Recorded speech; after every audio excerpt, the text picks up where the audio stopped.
હાલો mom mom 15 દી 15 દી પાંભડો નાખી ગયો પીછે. એક જમાઈનો લગ્ન પછી 15મા દિવસે ફોન આવ્યો. લગ્ન પછી 15મે દિવસે જમાઈ હજી પરણીને ગયેલા જ 15 દી થયેલા. 15 દી પછી જમાઈનો ફોન આવ્યો. હવે તો સાસુ ને મોમ કહે ને મમ્મી કહે કા બધા. જો તમને ચોખવટ કરું બાપ, દીકરીના માવતરને ભગવાન ઘોડે રાખજો, ભગવાન ઘોડે માનજો. કારણ કે એને દીકરી નથી આપી, એનો કાળજાનો કટકો કાઢીને આપ્યો છે તમને સાહેબ. એ વાત 100% નહીં, પણ મમ્મી નો કહેવાય. હા, કારણ કે મમ્મી શબ્દની તાકાત છે વાલા. હમણાં કીર્તિભાઈ જે ઓલું ગાયું ને, તેરે મેરે હોઠો, બહુ સરસ ગીત છે, લગ્ન ગીત છે. હકીકત કહું તમને, ભલે દાંત આવે, લગ્ન ગીત છે. પહેલા ફેરાનું, પ્રથમ ફેરાનું ગીત છે. પહેલી પ્રતિજ્ઞા આવે કે બે જણા મીઠું બોલજો. તેરે મેરે હોઠો પે મીઠે મીઠે ગીત મીતવા. આપણે જીવશું ત્યાં સુધી બે હામાં હામાં મીઠું મીઠું બોલશું. અને પછી પત્ની કહે છે એના પતિને કે આગે આગે, આ ફેરો ચાલુ થયો, આગે આગે ચલો તુમ પીછે પીછે ગીત મિતવા. કેવું ગીત છે આજો? મને ઘણી ખબર પડે પણ કોઈને કહું નહીં. આ તો આપણે ઘરના બેઠા તમને જ કહું છું બધા. એક ભાઈ મને કહે હસતા હસતા, મને કે માયાભાઈ આપણે 4 ફેરા છે ને. મેં કીધું હા. તો મને કે 3 ફેરામાં પુરુષ આગળ અને ચોથા છેલ્લા ફેરામાં પત્ની આગળ. મેં કીધું એ ધર્મ, અર્થ, કામ અને મોક્ષ. આ દેશની દીકરી એમ કહે છે કે હે પુરુષ, તારો જે ધર્મ હશે એ ધર્મ સ્વીકારવાની મારામાં તાકાત છે. અર્થ, તું જે ઘરની વ્યવસ્થા કરીશ એ વ્યવસ્થામાં અર્થતંત્ર સંભાળવાની મારામાં તાકાત છે, એમાંય તું આગળ. અને કામ, એમાંય તું આગળ.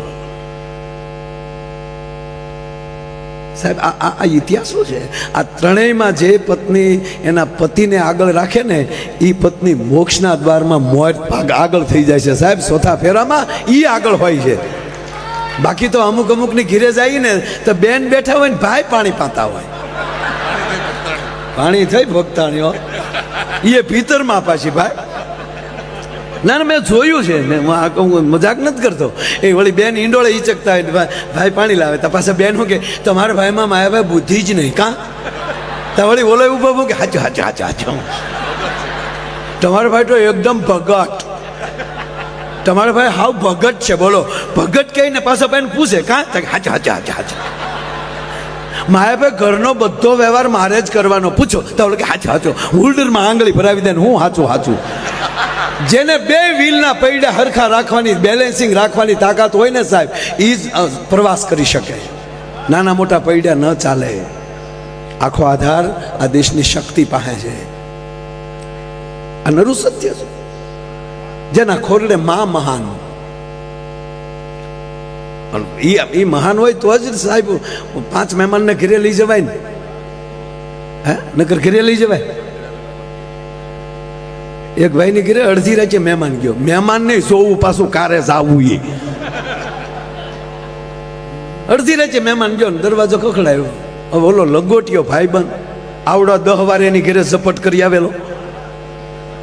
દરવાજો ખોલ્યો, જોયું, પણ આ બિચારો ભગત. એટલે આવીને બેસાડ્યો, પાણી પાયું. એટલે વિવેક તો કરવો પડે. રાતના 12 વાગેલા. એટલે ગરધણીને શું થયું, જમીને જ આવ્યો હોય ને, કાંઈ 12 વાગ્યા સુધી થોડો ભૂખ્યો હોય.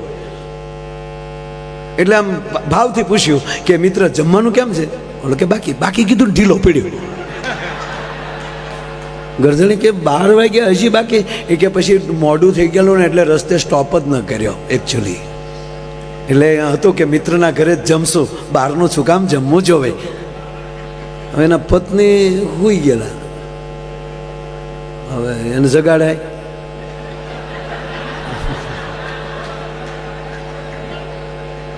કોક ને